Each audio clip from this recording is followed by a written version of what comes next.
Bem, queridos presentes,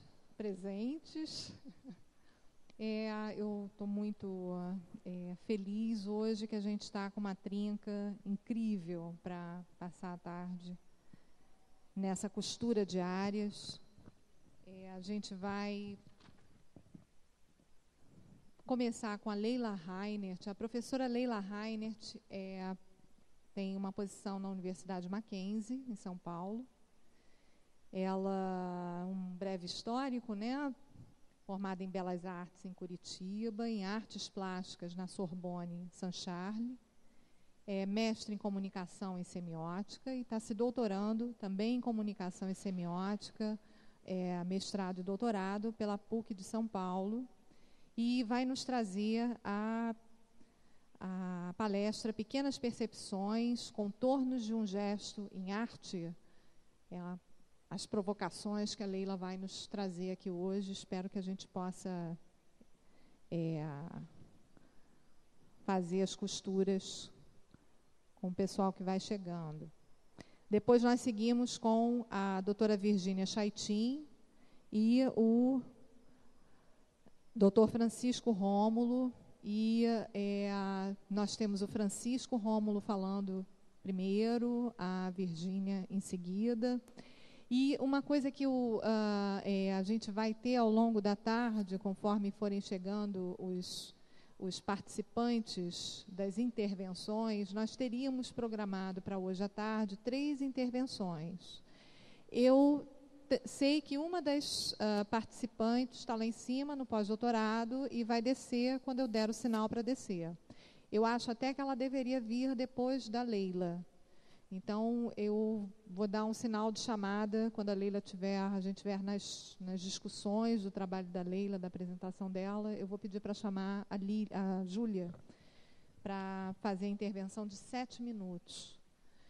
Os outros 2 também, mas eu não os estou vendo ainda aqui. Então, eles estarão chegando ao longo. Também, se não chegarem, a gente tenta trabalhar com eles nas oficinas, se for o caso. Leila, é um prazer imenso estar com você. Acho que eu não preciso nem dizer, é só sentir, né? A gente se fala pelos sentidos, né? E queria agradecer muito. A Mara acabou de falar, né, das provocações, né? E aí, assim, na realidade, para mim é muito bom estar falando hoje e ter participado de tudo que aconteceu ontem, porque eu acho que a própria apresentação da gente vai se reconfigurando a partir de tudo que a gente aprendeu, né? Então, na realidade, vou começar falando 2 coisas, né? Primeiro, assim, que as questões, né, que eu vou estar lidando têm a ver com essa questão dos afetos, né? E aí eu gosto muito do modo como o Damásio divide o afeto, que em emoções e sentimentos, e como cada um deles, né, como que você pensa cada um deles. Estou falando isso porque ele coloca que o afeto é público, né, e o sentimento é privado. Né. Começo por aqui, né, porque eu estou tremendo, minha voz às vezes treme, né, então então até a coisa andar, né, eu vou ainda estar, né, e não adianta esconder, né, porque o afeto é público, tá? E bom, em termos da coisa de provocação, né, eu estou apresentando para vocês, né, minha batata doce, né, que é o que atualmente, cadê ela? Que eu diria assim, que é o meu mais recente afeto, né? Eu aprendi com uma amiga, por acaso, né? É só colocar uma batata doce na água e que ela dá essa folhagem toda, né? Então, meu hobby hoje é ver batatas, né? Atualmente tem já batata inglesa e elas têm uma floração que é linda. Eu estou encantada, assim, né? Então, começo apresentando meu encanto, que são as batatas. Tá, agora deixa eu sair daqui. a gente já começa desse jeito, né? Dentre todas as capacidades tecnológicas de ontem, eu vou fazer uma coisa que é meio capenga, num certo sentido, né? Bom, mas a minha questão é pensar, né, essas pequenas percepções, né? E eu começo, acho que talvez alguns de vocês já conheçam, que é um dizer da Lígia Clark, que resume, né, onde ela apresenta aquilo como ela se pensa enquanto artista, né? Então, o textinho nós somos os propositores, somos o molde. A vocês cabe o sopro no interior desse molde, o sentido da nossa existência. Somos os propositores. Nossa proposição é o diálogo. Sós não existimos. Estamos a vosso dispor. Somos os propositores, enterramos a obra de arte como tal e solicitamos a vocês para que o pensamento viva pela ação. Somos os propositores, não lhes propomos nem o passado, nem o futuro, mas o agora. Tá? Bom, eu começo por aqui, né, porque essa é a Lígia Clark, né, e apresento um trabalho dela que eu acho que exemplifica muito esse pensamento, que é o Caminhando. Acho que a maioria de vocês conhece, né? Para quem não conhece, eu até tinha... Eu cortei hoje, né? E é uma fita de Moebius, que você começa a cortar pelo meio, né?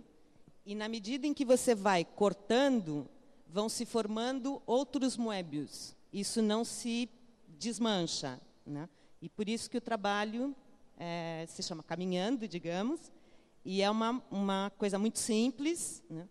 E que apresenta esse gesto, né, que ela está propondo, né? Então, o que ela te dá é a fita de Moebius, né? Caminhe você, né, ou faça o percurso que você quiser nesse sentido, né?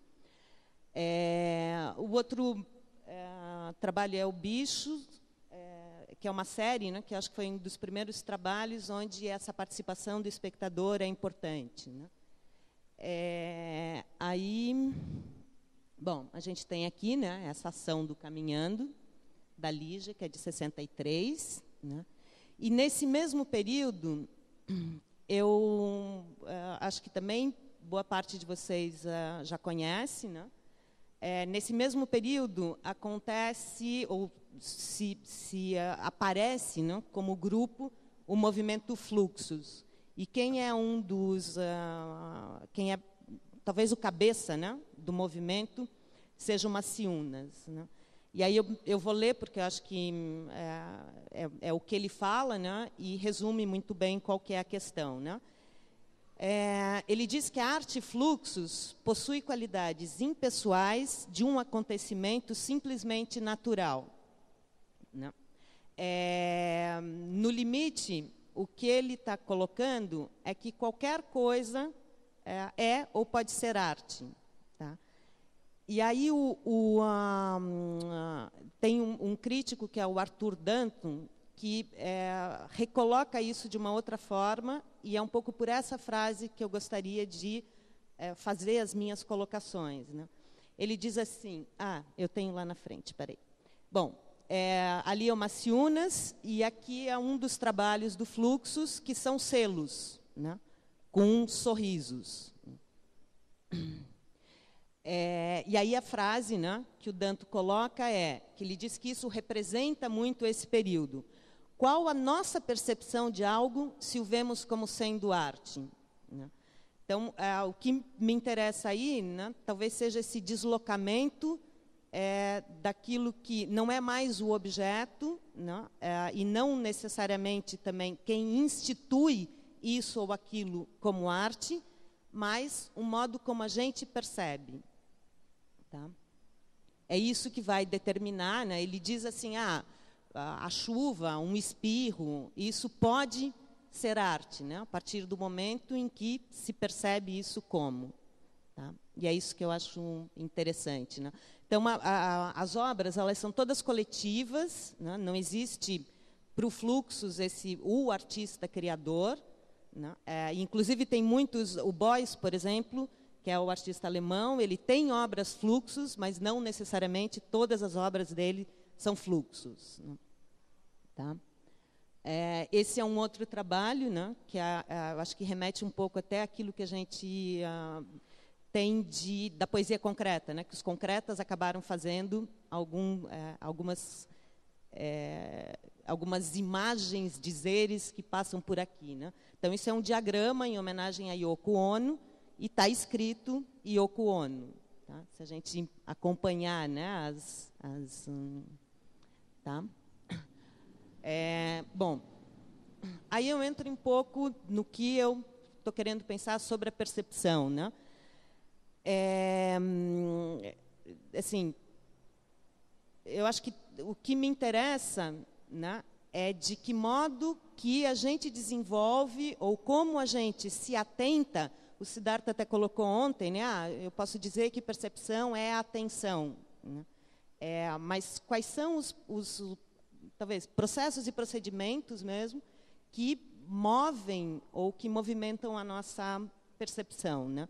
Então, desloca também um pouco daquilo que seria uma coisa maior, mas de como isso vai acontecendo, né?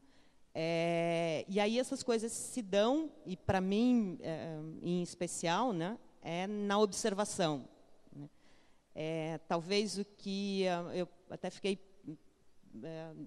de ontem, assim, fiquei pensando, eu não tenho nada de ciência, né? Eu sou muito capenga para uma metodologia científica muito... Mas, de qualquer modo, né, fazer ciência é observar, né? Então, eu acho que a gente está sempre dentro dessa... quer dizer, talvez não dentro das coisas estabelecidas, como a gente tinha pensado, mas de um outro modo, né, quando você está observando as coisas, né? E aí eu volto à minha batata, assim, né? Aí eu falei, não, eu acho que eu sou um pouco cientista também, porque eu fico todo dia olhando o quanto, né, que folhinha a mais brotou, né? Bom, dentro dessa historinha, né? E aí, assim, né, eu acho que a percepção ela está dentro dessas impressões sutis que a gente não sei se é essa palavra, mas que a gente se daria o direito de ver, né, ou de observar, tá? Eu trabalho, né, aí nesse ponto é um pouco aquilo também que o Eufrásio colocou ontem, né? Bom, eu dou opinião, né? Quer dizer, então, na realidade, assim, eu formo alguma coisa a partir de pensamentos de outras pessoas, né? E aí tem um autor que eu gosto muito, que é o José Gil, e é ele que vai falar dessas imagens nuas e as pequenas percepções. Porque a gente está, né, até percebendo, mas sem saber muitas coisas durante o tempo inteiro. Então, ele diz que o mundo é povoado por essas imagens nuas, e que é só na medida em que a gente enxerga, digamos, né, é que elas se tornam, não, uma realidade para a gente, digamos assim, né? E bom, eu vou dar sentido para uma imagem nua a partir desse movimento de perceber. E esse movimento é que ele vai falar, né, o que vai chamar das pequenas percepções, tá? É uma coisa que ele trabalha, já havia Deleuze e Leibniz, né? Mas eu achei, quer dizer, ele sintetiza dentro de um outro pensamento. E, nesse sentido, ele distingue o ver do olhar. Ele diz que, quando a gente está vendo, a gente está trazendo para a linguagem e codificando as coisas que estão sendo vistas. E que o olhar não, né? Que o olhar ele pertence a uma linguagem não verbal, né? E que é preciso olhar para ver, mas a gente pode ver sem olhar. A frasezinha que ele usa, né, é assim, deixa eu até pegar aqui também, que fica mais próximo, né? Mas ele diz assim: ver passar os barcos não é a mesma coisa do que olhar os barcos passarem, né? Ele diz que o olhar ele é uma forma de pertencer. Bom, e para esse movimento, né, ou nesse movimento do olhar, né, é onde a gente se situa, nesse não verbal, é onde a gente se situa naquilo que ele diz que é uma não consciência. Não é nem inconsciente, né, e nem consciente. É uma não consciência. Tá? Eu acho que assim, quem entende melhor, né, quem conhece mais isso, talvez possa explicar de uma forma mais... Eu entendo, digamos, praticamente o exemplo que eu posso dar, né, é de... Isso era uma coisa que já acontecia comigo, e quando eu encontrei esse pensamento, eu falei, nossa, que coisa bacana, né? Às vezes eu olhava alguém e aí eu começava... assim, você vai vendo a pele, o contorno do... Na realidade, você não está vendo essa pessoa. Você está olhando e você está montando uma série de micropercepções até a hora que você enxergou aquele rosto, né? Viu aquele rosto e as expressões que estavam acontecendo nesse rosto, né? Então, é nesse sentido que ele vai colocar, né? E aí, buscando e puxando essa história das pequenas percepções do Leibniz, né? De que a gente está sempre... e que são necessárias, né, muitas micropercepções para que uma macropercepção aconteça, né? E que é o que está ali, né, mais ou menos, né, que é cada percepção consciente implica uma infinidade de pequenas percepções que a preparam, tá? E aí uma outra coisa que eu acho bem interessante, que aí tem a ver com o trabalho que eu vou estar mostrando para vocês aqui, né, é que aí já é via Deleuze, né, que ele diz que essa a percepção no Leibniz, ela não acontece como parte de um todo, né? Ela não tem uma relação com a Gestalt, mas ela vai do ordinário ao relevante. Tá? Bom, dentro dessa historinha, é que eu vou estar apresentando agora alguns trabalhos para vocês, alguns processos e algumas experiências com alunos meus. Porque aí também um pouco via Gil e Fernando Pessoa, porque o José Gil ele tem um trabalho muito grande em cima da obra do Pessoa, né, que era uma coisa que sempre me preocupava a partir do momento em que você está dando aula, né, era a minha área, na realidade, é o sensível, né? E aí eu dizia, como que eu ensino esse sensível? Como que eu passo, né? Que tipo de estratégia, ou que tipo de... na realidade, seriam estratégias. Eu elaboro para que eu incuta nos meus alunos, né, esse sensível, essa observação, né, e essa percepção, né, daquilo que está no entorno e que isso possa, né, produzir, porque eu posso ensinar... bom, estou tentando construir aqui, vai. Porque eu posso dizer para ele, né, que se eu usar um verde de um lado do vermelho, eu tenho uma imagem que vai contrastar, né, independente, pode ser um quadrado ou não importa. Tá? Agora, como que ele vai criar contrastes dentro do universo de coisas que ele vai produzir lá para frente, né? Quer dizer, digamos que só o conhecimento técnico do verde e do vermelho não vai dar para ele, ou não abre para ele esse...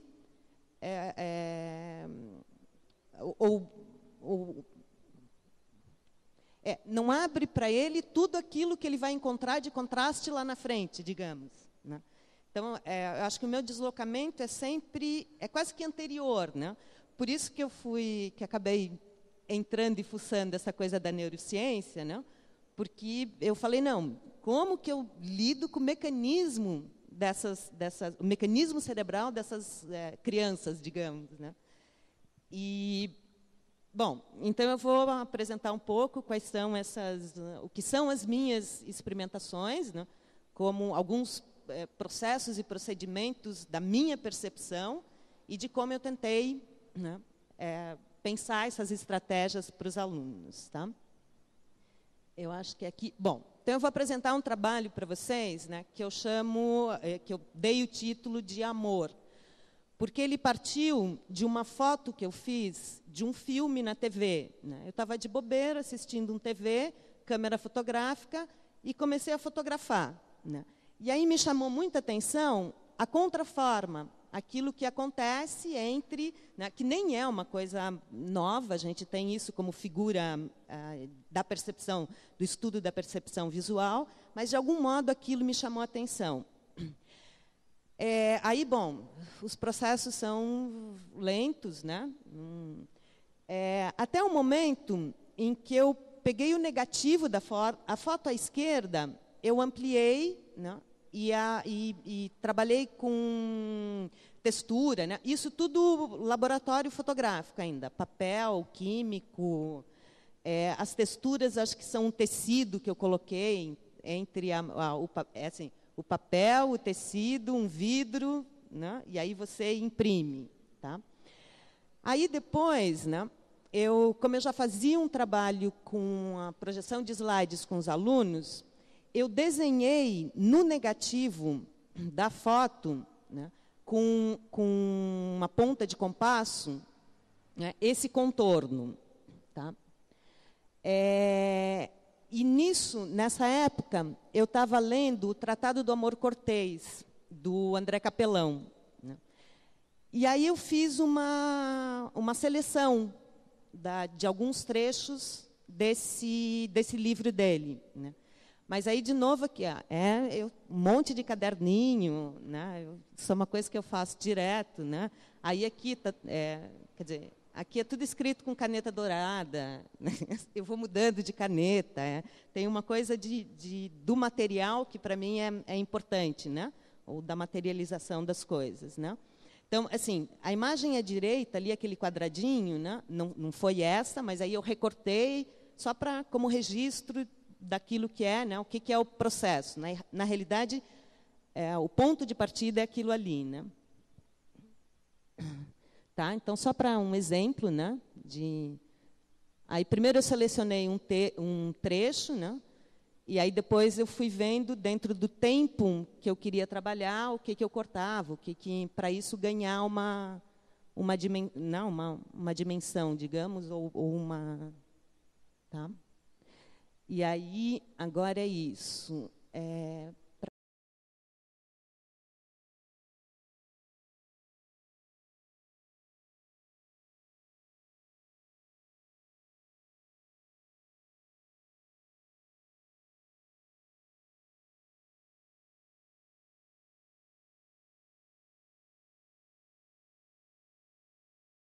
Amor é uma paixão natural, que nasce da visão da beleza do outro e da lembrança obsedante dessa beleza. Passamos a desejar, acima de tudo, estar nos braços do outro e a desejar que nesse contato sejam respeitados por vontade comum todos os mandamentos do amor. Fácil é ver que o amor é uma paixão. Isto porque angústia nenhuma é maior que a provocada por ele, pois o namorado está sempre no temor de que sua paixão não atinja o resultado desejado e de que seus esforços sejam baldados. Se o namorado é pobre, teme que a amada vilipendie sua penúria. Se é feio, teme que ela despreze seu físico ingrato ou que procure o amor de alguém mais belo. Se é rico, teme que sua passada parcimônia acabe por reverter em prejuízo. E, para dizer a verdade, não há ninguém que possa contar em minúcias os temores do enamorado. Mais uma vez correspondido o amor, as angústias que surgem não são menores, porque cada um dos dois amantes teme perder pela ação de um terceiro aquilo que conquistou com tanto esforço. Essa paixão é inata. Mostrarei, escrupulosamente, porque ela não nasce de ação, mas apenas da reflexão do espírito sobre aquilo que essa paixão inata procede da visão e da reflexão. E não é qualquer suficiente para engendrar. Cumpre que seja descomedida, moderadamente, geralmente não pode dar origem a essa. Para aquele que ama, nada pode ser comparado ao ato de amar. E o verdadeiro amante despojaria de todas as suas riquezas, ou ser privado de espírito humano, indispensável, a ser frustrado, que goza. Amor vem do verbo amar, que significa prender ou ser preso. Pois quem ama fica preso nas malhas do desejo, deseja prender o outro em seu anzol. Se minha vontade pudesse pôr ideias no meu coração, talvez eu revelasse muitas coisas que seria obrigado a revelar agora. Pois meu coração, instigando vontade de boas afiadas, impede e cair no caminho igual, fazer pedidos tão desmesurados, são indizíveis. Mas se o amor me levar a dizer palavras inconvenientes, insensatas, suplico-vos paciência e cada repreensão. Quando vos vejo, meu espírito se perdura, minha alma se agita a tal ponto, esqueço tudo o que havia preparado com cuidado. Por isso, tentei de todos os modos esconder minha dor. Mas quanto mais me esforçava por dissimular a vida, mais o sofrimento me agravava. Ora, essa chaga permaneceu por tanto tempo, durante um longo período a dor não me prostrou. Mas quando venceu todas as minhas tensões, tornou-se excessivamente exigente e me forçou a buscar remédios que pudessem apaziguar os ataques inantes. E vós sois a causa do meu sofrimento, remédio para as dores mortais, pois em vossas mãos estão minha vida e minha morte. Estou firmemente decidida toda a minha alma a nunca me meter nesse escravidão de Vênus, e a não suportar os tormentos que amo.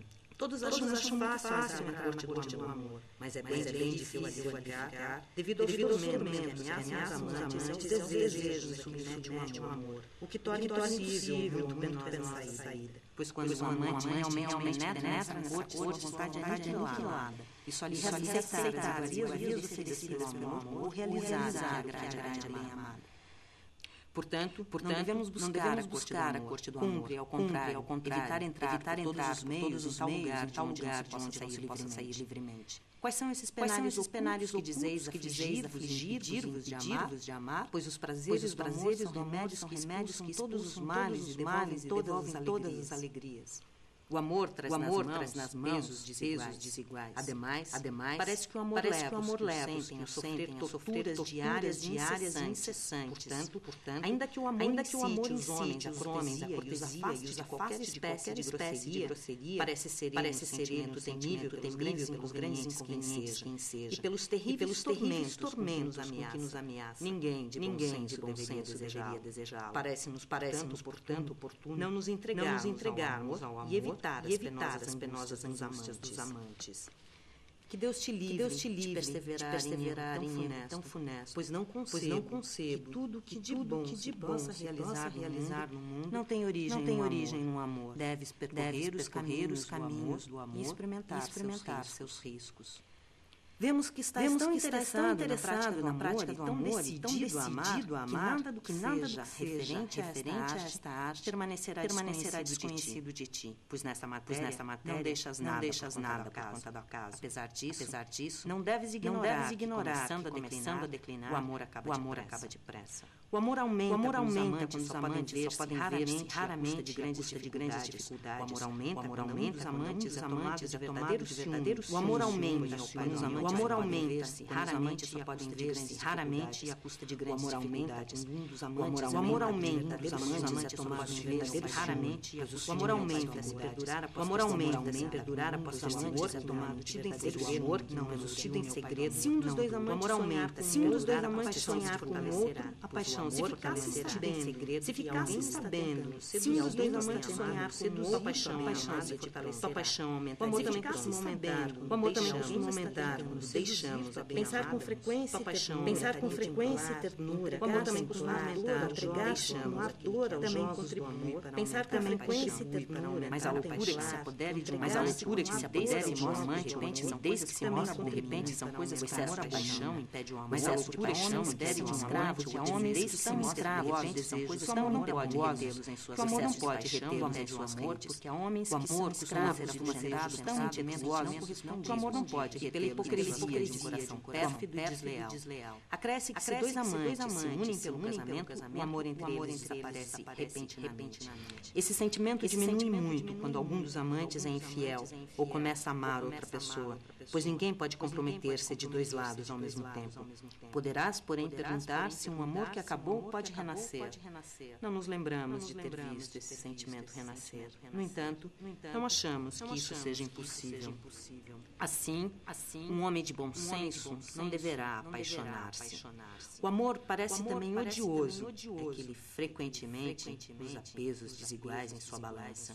Se o amor quisesse ser considerado juiz equânime, levaria os enamorados a amar aqueles que pudessem corresponder à sua paixão imediatamente, ou após esforços meritórios. Vossas palavras seriam bem convincentes se meu coração se submetesse à minha vontade.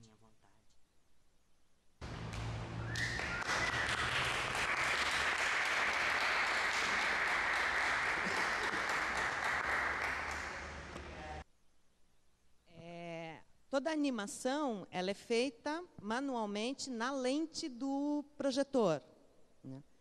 Porque você vai mudando, né? Quem é físico, você deve saber isso. Assim. Você vai mudando a entrada de luz, né? A imagem, como ela é uma linha de luz, ela vai ganhando outras né? Conformações, assim. Aquilo sim é depois é por baixa definição, né? Você só vai girando o contraste. Isso aconteceu mas é porque nem a câmera era de muita qualidade, né? Então ele quase que estourou naturalmente. A única coisa que eu fiz foi dar um pouco mais de contraste, assim, né? E assim, por exemplo, quando a imagem se movimenta, que ela sai de uma e da outra, é um espelho, é um jogo de espelho, né? Você vai mexendo o espelho e aí isso vai... Espelho físico, é. Uhum. É um espelhinho, tem aqui, né, a lente da... É um espelhinho, assim. Né? E para você fazer alguns movimentos, você tira a imagem do foco, né? Então também tem isso uma brincadeira, né? Quanto mais você tira do foco, né, abre essa massa de luz, né? E aí você vai mexendo lá, é coisa de... Né? É quase que nem ficar olhando para a batata, né? Bom. Ótimo. Agora, é um outro filminho que eu vou mostrar para vocês também, e aí eu vou mostrar como que... o que ele é, né? Mas aí também é meio performático, porque vocês também têm que ver, né? Bom, isso aqui, né, é um tubo de cobre, né, e eu fazia uns trabalhos, uns objetos com tubo de cobre. Até que um dia eu olhei dentro desse tubo de cobre e eu vi que formam círculos de luz, né? E dependendo do comprimento do tubo, você tem luzes diferentes. Aí eu comecei a olhar e também regular a entrada de luz. Eu vou passar para vocês irem olhando, né? Aí eu fiz um pegador, assim, que é só para... Acho que é do outro... Assim, se encaixar aqui, teus dedos, ele encaixa aqui, né? Que é meio... É só a luz, né? E aí aqui você vai... E aí, se você ficar modulando, vão fazendo círculos, né? E aí eu filmei isso, né, também. E aí fiz essa... filmei e fotografei. Então, eu brinquei com o pessoal que ia ser meio performático, então eu vou mostrar umas fotos, né, de dentro do tubo do cobre. Depois isso está aqui, assim, né, quem quiser... aqui foi uma bolinha de cerâmica que eu coloquei, né, que era, ela mexe na entrada de luz, né, e aí por isso que ficam esses círculos.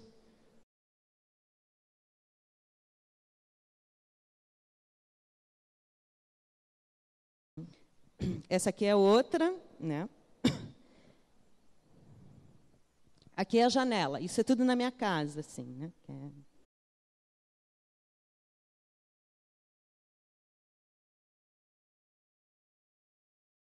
E essa aqui é a última, tá? Aqui tem a variação também do comprimento desse cobre, né? Que na medida em que você muda o comprimento do cobre, você tem maior ou menor. Esse aqui ele era bem pequenininho, né? Então, na realidade, ele quase que desaparece, né? Aqui não tem nenhuma modulação, né? E aí a vista, né? A imagem que está atrás aparece, né? Aí agora.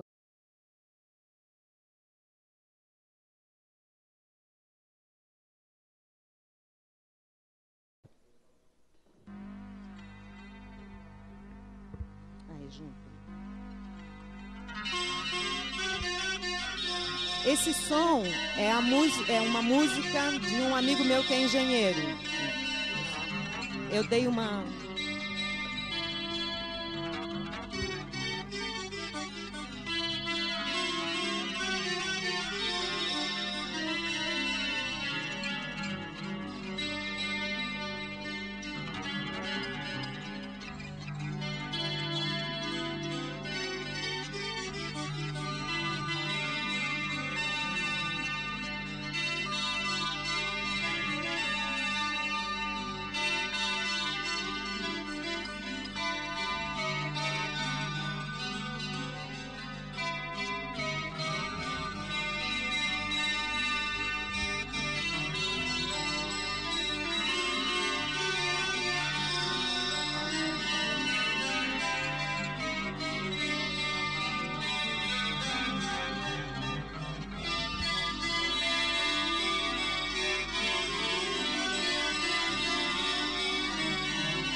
mais óleo dentro.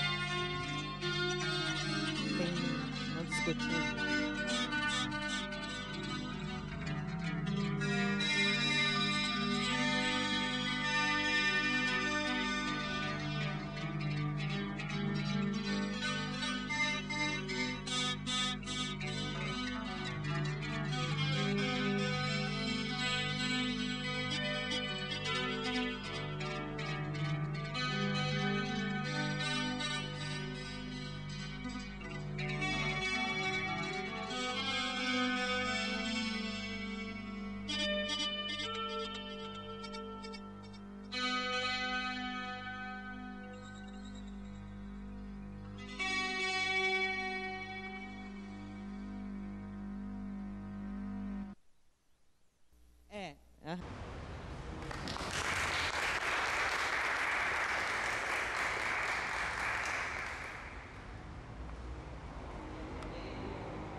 Qual é o instrumento que ele usou para fazer esse som?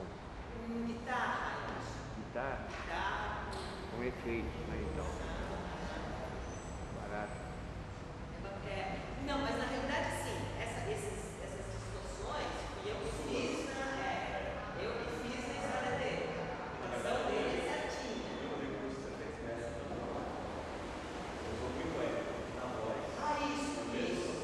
Isso. Na realidade, no final, não é uma coisa de é de você gravar por cima. Dar o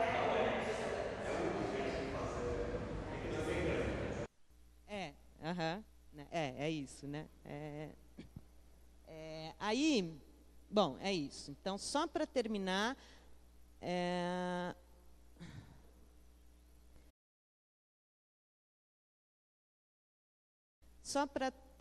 né, que aí é o que tem a ver com assim, quando a Mayra me pediu, né, para fazer a proposta e com essa relação com os trabalhos dos alunos, tá?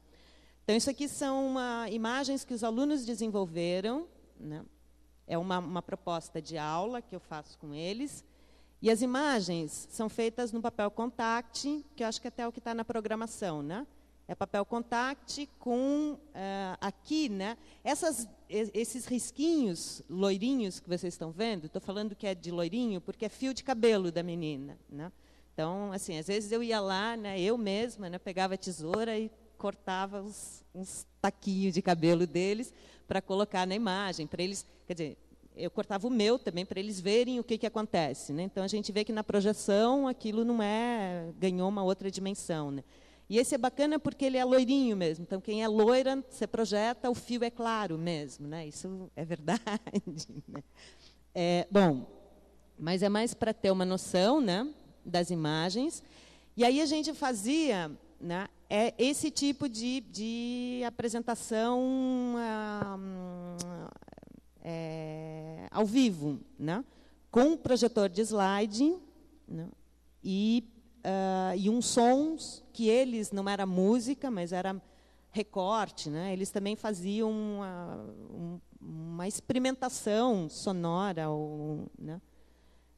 E aí a história disso, que é o que é isso aqui, tá? Então isso são, eu vou mostrar, esse é mais curtinho, tá? Aí eu já acabo a minha Mas ali são 2 projetores de slides, tem 2 imagens projetadas. Tá? Aí, de novo.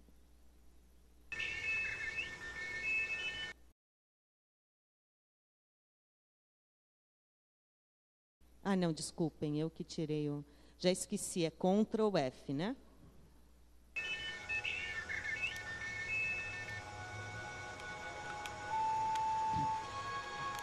Já tiveram alunos que usaram 4 projetores, né?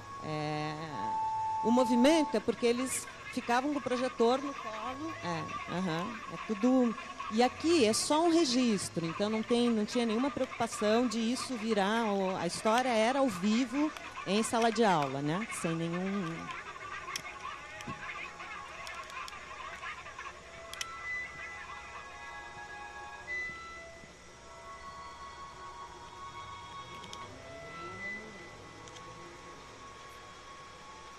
É papel celofane, tudo aquilo que é translúcido. Essa imagem redonda é o negativo do filme queimado.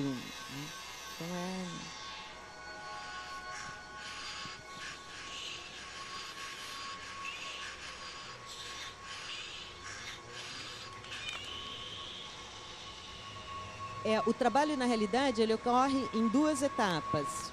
Primeiro, eu proponho o desenvolvimento de imagens, né, desse jeito, e sempre partindo de uma relação com os sentidos, que eu acho que, aí no caso assim, é desenvolver imagens que são táteis, ou desenvolver imagens que são gustativas, né, ou sonoras. Quer dizer, a gente vai pensando na construção da imagem a partir daquilo que ela me traz de volta, né? Quer dizer, porque quando eu faço aqui, eu não tenho a menor ideia do que isso, muito de como isso vai acontecer. Aí, a hora que eu projeto, é que eu vou olhar, né, e ver, bom, o que essa imagem me causa, né? Mais numa leitura nesse sentido, né, ligado para a sinestesia, essa imagem é saborosa ou não, né?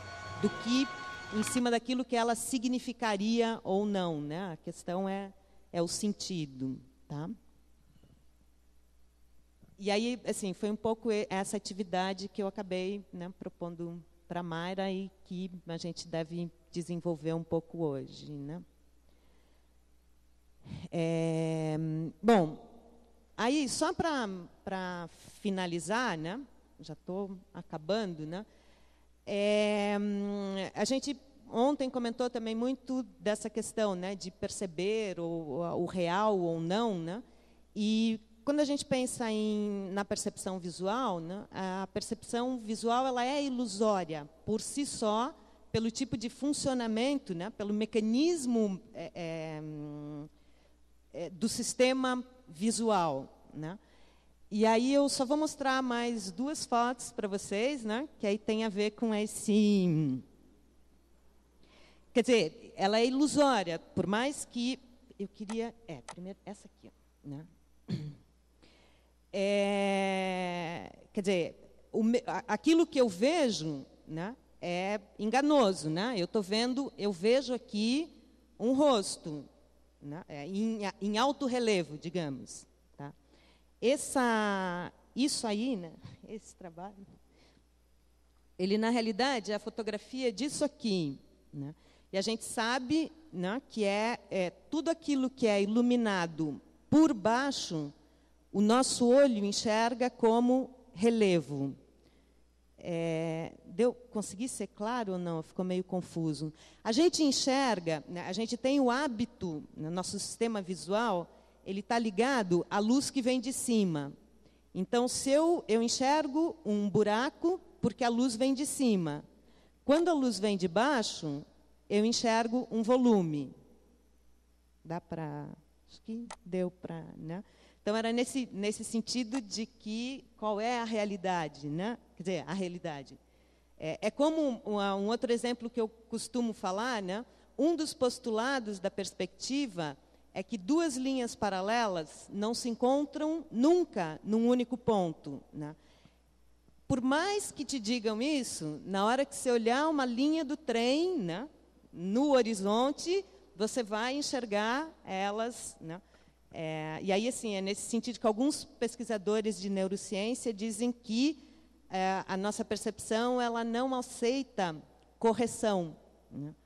Porque correção é aí no sentido, eu sei que duas linhas paralelas não se encontram nunca em um ponto, mas a hora que eu não consigo, não tem como eu não, na minha percepção, eu mudar isso, porque eu percebo esse ponto de fuga lá no final, né? Bom, acho que é isso, gente. Muito obrigada.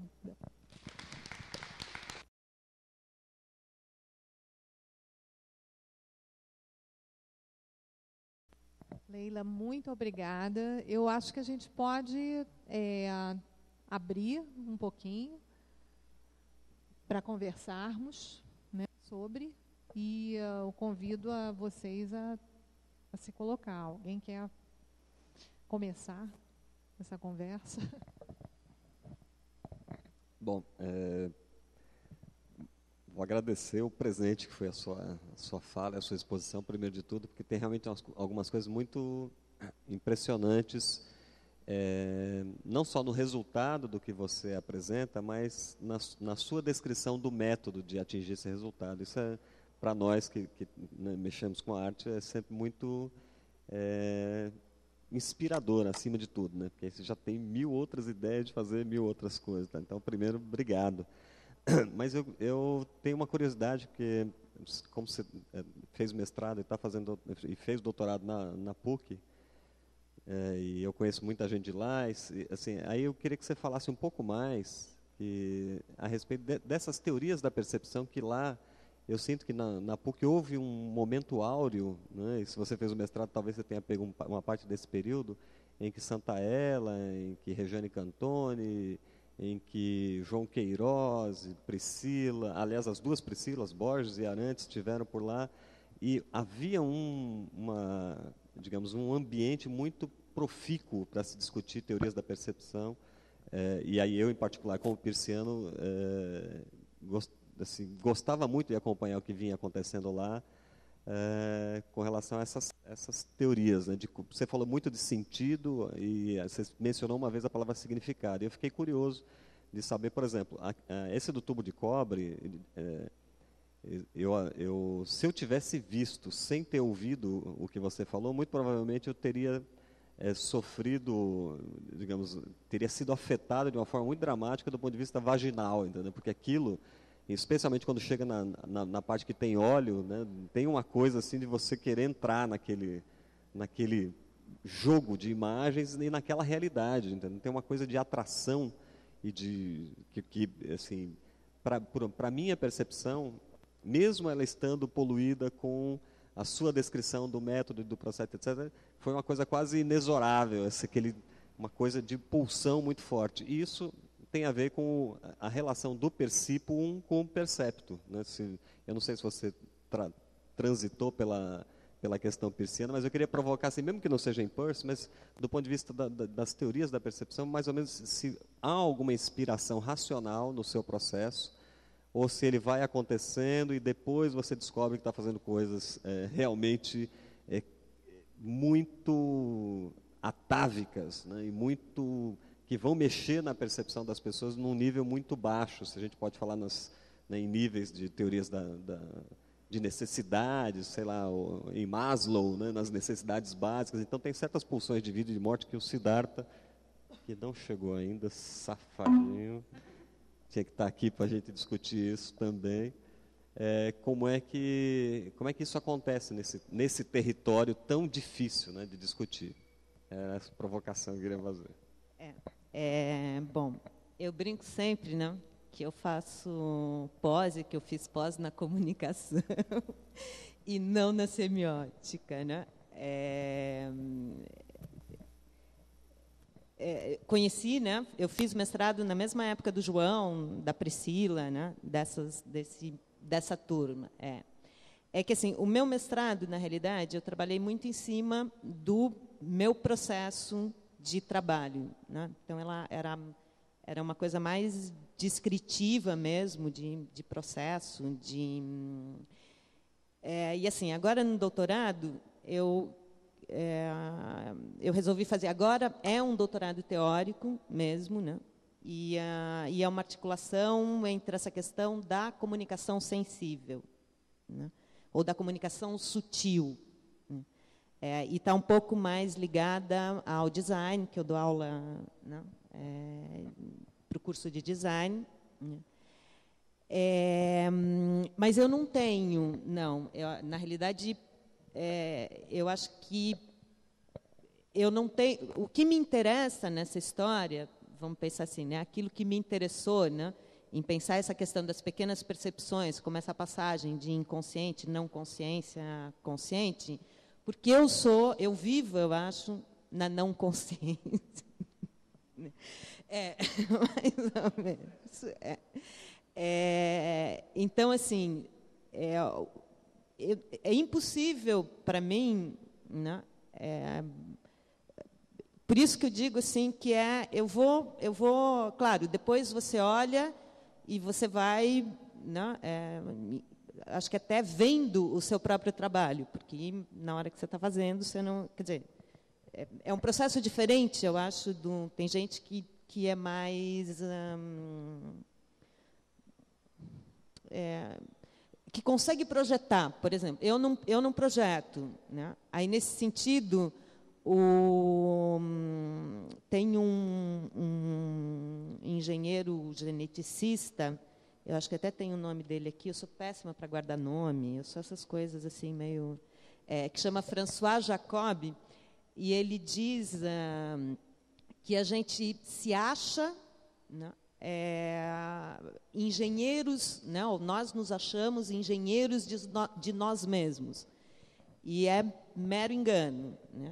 Somos todos engenhoqueiros, inclusive, né, bricolers.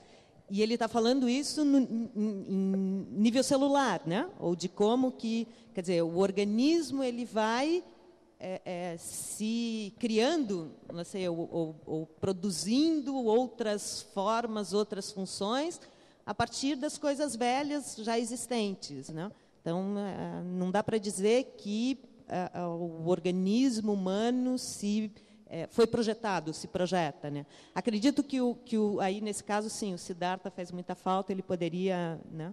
Porque esse conhecimento eu tenho mais até de orelhada mesmo, né?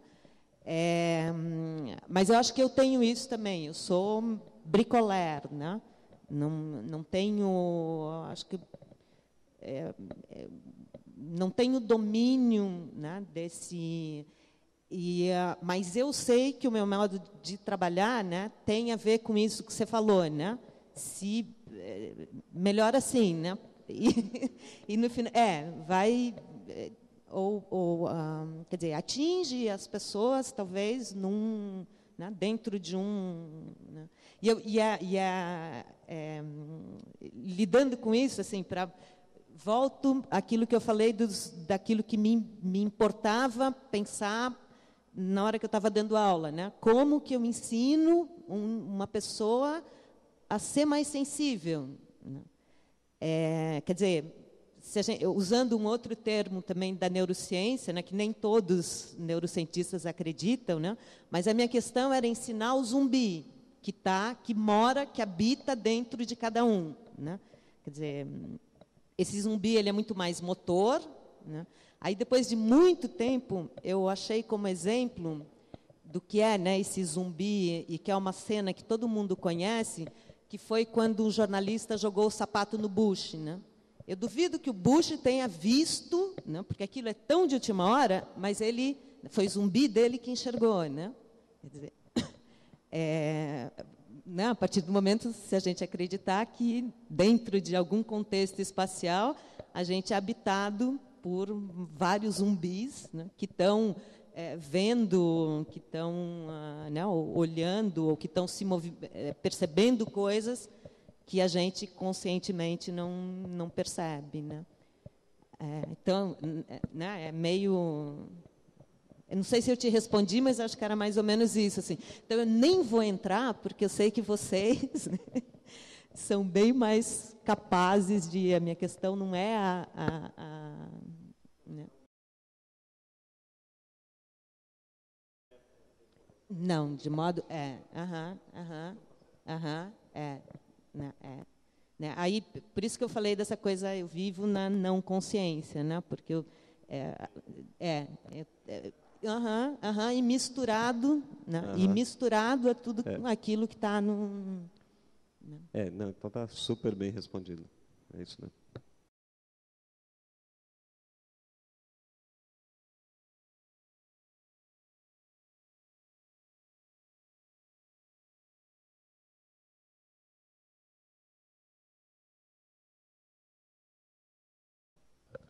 Fazer calar também é bom, não tem problema. Não, sem dúvida. Faz parte do ruído, né, o silêncio. Eu queria colocar essa questão exatamente do ruído. Toda vez que eu vejo um trabalho assim, como que as peças que você mostrou hoje, a sensação que eu tenho é um ruído muito grande e que nos força a sinalizar internamente.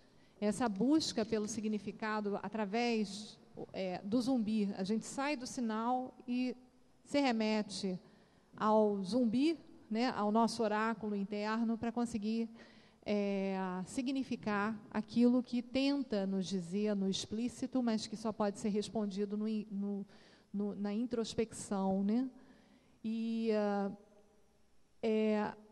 o que se sabe em neurociências hoje é que a percepção ela se dá em vários níveis, inclusive no consciente.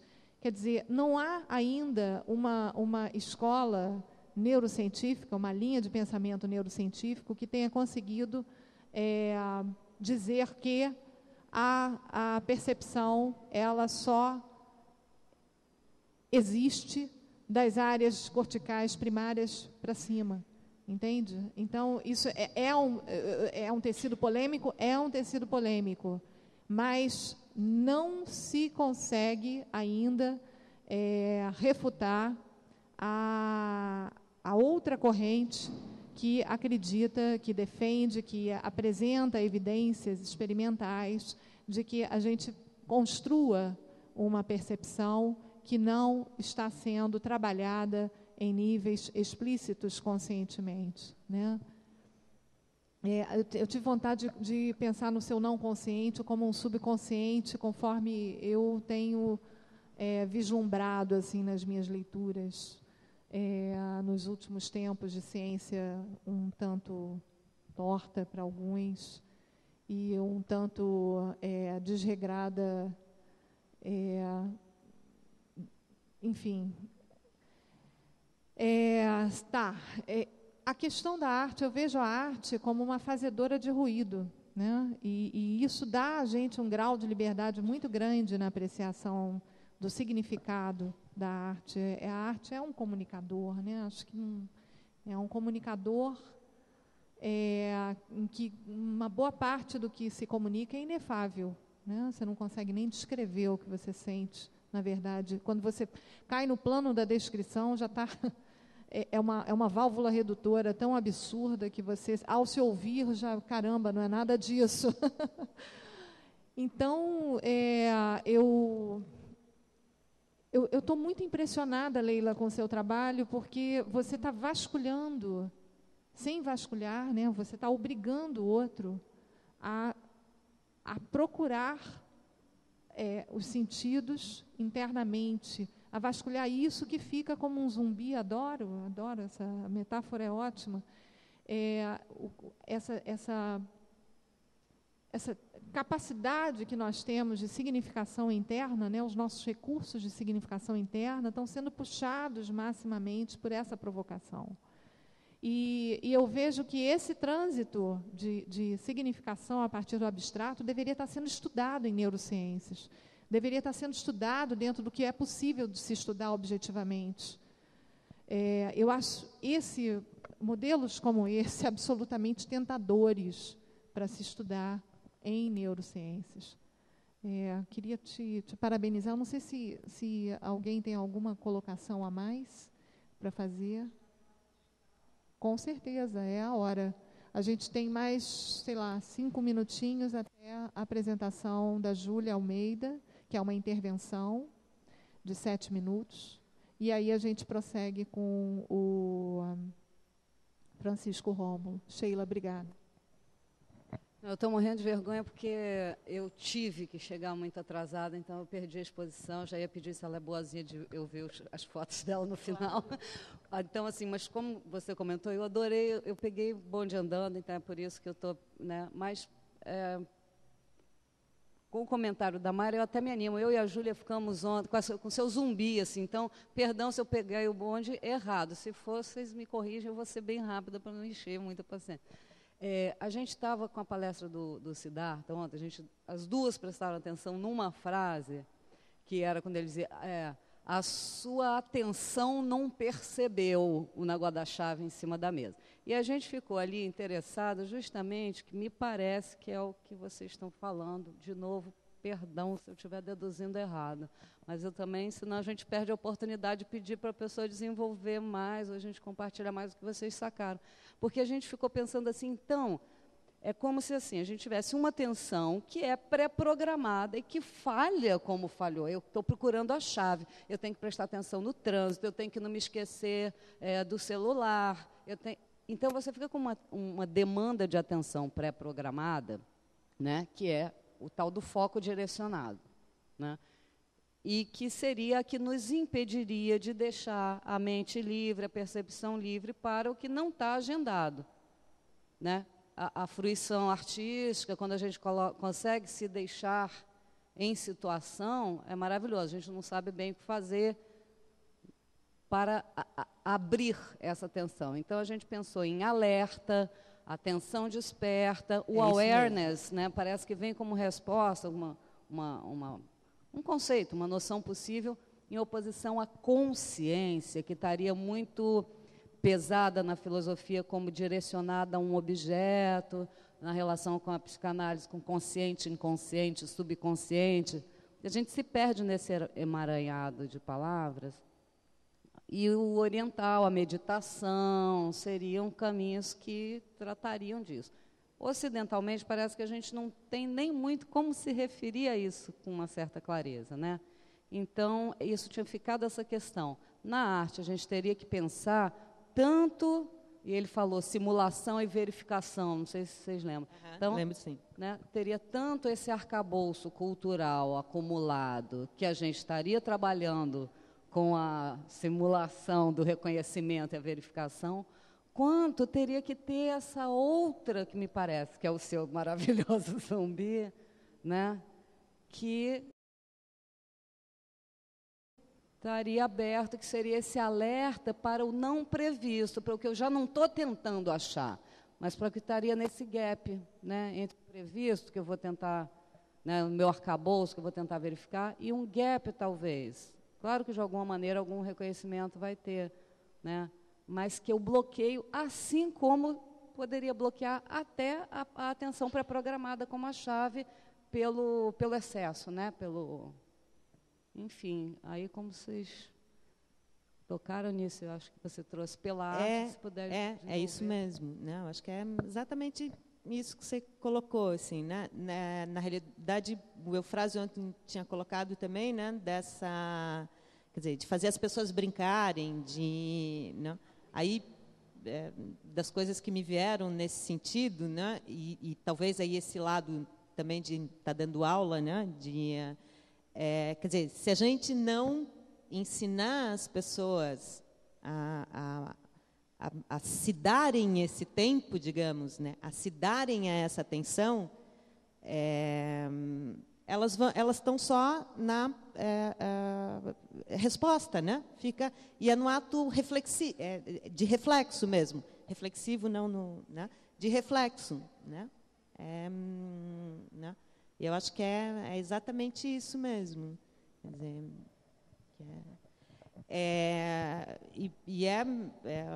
Quer dizer, é só você, né, que, nesse sentido, também tem a ver um pouco com o que a gente falou, se tem uma certeza sou eu mesmo. Né? Então, assim, é só você que tem condições de se dar esse tempo. Né? Então, nesse sentido, na minha cabeça passa um pouco assim, né?